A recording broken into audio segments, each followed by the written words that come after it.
ಬರೋಷ್ಟರಲ್ಲಿ 11:20 ಈಗ ಟ್ರೈನಲ್ಲಿ ನಾವು ನೈಟ್ 11:20 ಆಗಿತ್ತು ಬ್ಯಾಂಗ್ಳೂರ್ ಬರೋ ಅಷ್ಟರಲ್ಲಿ. ಟ್ರೈನಲ್ಲಿ ಟ್ರಾವೆಲ್ ಮಾಡ್ತಾಯಿದ್ದೀವಿ. ನಮ್ಮ ಫ್ಯಾಮಿಲಿ ಜೊತೆ ನಾನು ಮತ್ತು ನನ್ನ ಹಸ್ಬೆಂಡ್ ಇದ್ದೀವಿ. ತುಂಬ ಚಳಿ ಇದೆ. ನನ್ನ ಹಸ್ಬೆಂಡ್ ಮತ್ತು ನನ್ನ ಮಗಳು ನೋಡಿ ಯಾವಾಗಲೂ ಇಬ್ಬರು ಮೊಬೈಲ್ ನೋಡ್ತಾ ಇರ್ತಾರೆ. ನಾವು ಮಾರ್ನಿಂಗ್ 8 o'clock ಮಂತ್ರಾಲಯ ರೈಲ್ವೆ ಸ್ಟೇಷನ್ ರೀಚ್ ಆದ್ವಿ.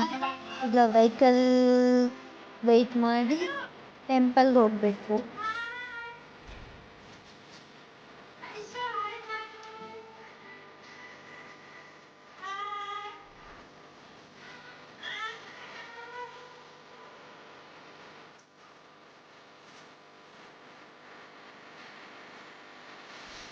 ನೋಡಿ ನಮ್ಮ ಫ್ಯಾಮಿಲಿ ಎಲ್ಲ ರೈಲ್ವೆ ಸ್ಟೇಷನಲ್ಲಿ ನಡ್ಕೊಂಡು ಹೋಗ್ತಾ ಇದ್ದಾರೆ.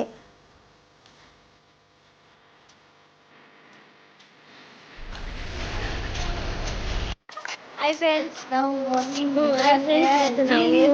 ಅದೇನದು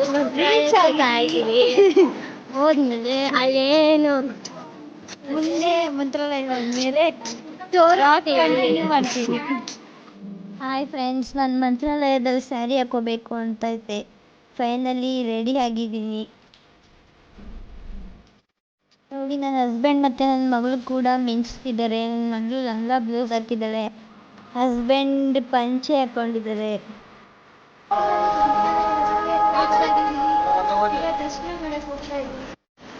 ಈಗ ದರ್ಶನ ಎಲ್ಲ ಮುಗೀತು. ನನ್ನ ಹಸ್ಬೆಂಡ್ ಮತ್ತು ನನ್ನ ಮಗಳು ನೋಡಿ ಹೋಗ್ತಿದ್ದಾರೆ. ಈಗ ನೆಕ್ಸ್ಟು ಊಟ ಮಾಡಿಕೊಂಡು ಇನ್ನು 3-4 ಟೆಂಪಲ್ಸ್ ಇದೆ, ಅಲ್ಲಿ ಹೋಗಬೇಕು. ನೆಕ್ಸ್ಟ್ ಕಂಟಿನ್ಯೂ ಮಾಡ್ತೀವಿ. ನನ್ನ ಮಗುಗೆ ಹಸು ಅಂದರೆ ತುಂಬ ಇಷ್ಟ. ಹಸು ಜೊತೆ ಎಷ್ಟೊತ್ತು ಬೇಕಾದರೂ ಇರ್ತಾಳೆ. ಅವಳು ತುಂಬ ಹಠ ಮಾಡ್ತಾಳೆ ಹಸು ಹತ್ರ ಇರೋಕ್ಕೆ. ಅದಕ್ಕೆ ರೌಂಡ್ ಹೊಡಿತಿದ್ದಾಳೆ.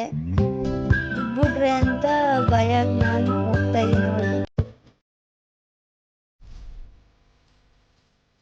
ಪೂಜೆ, ದರ್ಶನ, ಊಟ ಎಲ್ಲ ಮುಗೀತು. ಸ್ವಲ್ಪ ರೀಲ್ಸ್ ಮತ್ತು ಫೋಟೋಸ್ ಎಲ್ಲ ತಗೊಂಡು ನೆಕ್ಸ್ಟ್ ಟೆಂಪಲ್ಗೆ ಹೋಗ್ತಾ ಇದ್ದೀವಿ. ಆ್ಯಕ್ಚುಲಿ ಇನ್ನೂ 3 ಟೆಂಪಲ್ಸ್ ಹೋಗಿದ್ವಿ, ಬಟ್ ಅಲ್ಲಿ ವೀಡಿಯೋಸ್ ಮಾಡೋಕ್ಕಾಗಲಿಲ್ಲ. ಫೋಟೋಸ್ ಅಪ್ಲೋಡ್ ಮಾಡಿದ್ದೀನಿ. ಟೆಂಪಲ್ಸ್ ತುಂಬ ಚೆನ್ನಾಗಿದೆ. ನೆಕ್ಸ್ಟ್ ಟೈಮ್ ನೀವು ಮಂತ್ರಾಲಯಕ್ಕೆ ಹೋದರೆ ಅಲ್ಲೆಲ್ಲ ವಿಸಿಟ್ ಮಾಡಿ ಬನ್ನಿ. ತುಂಬ ಚೆನ್ನಾಗಿದೆ. ಮಂತ್ರಾಲಯದಲ್ಲಿ ತುಂಬ ಚೆನ್ನಾಗಿತ್ತು ನನಗೆ. ಈಗ ನಾವು ರಿಟರ್ನ್ ಮೈಸೂರಿಗೆ ಹೋಗ್ತಾ ಇದ್ದೀವಿ. ನೋಡಿ ನನ್ನ ಮಗಳು ಟ್ರೈನಲ್ಲಿ ಬಿಸ್ಕೆಟ್ ತಿಂತಿದ್ದಾಳೆ. ತುಂಬ ತೀಟೆ ಎಲ್ಲ ತಳ್ಕೊಂಡು ಜೊತೆ ಟೈಮ್ ಕಳಿಯುತ್ತೆ, ಮುಗಿದೋಗುತ್ತೆ.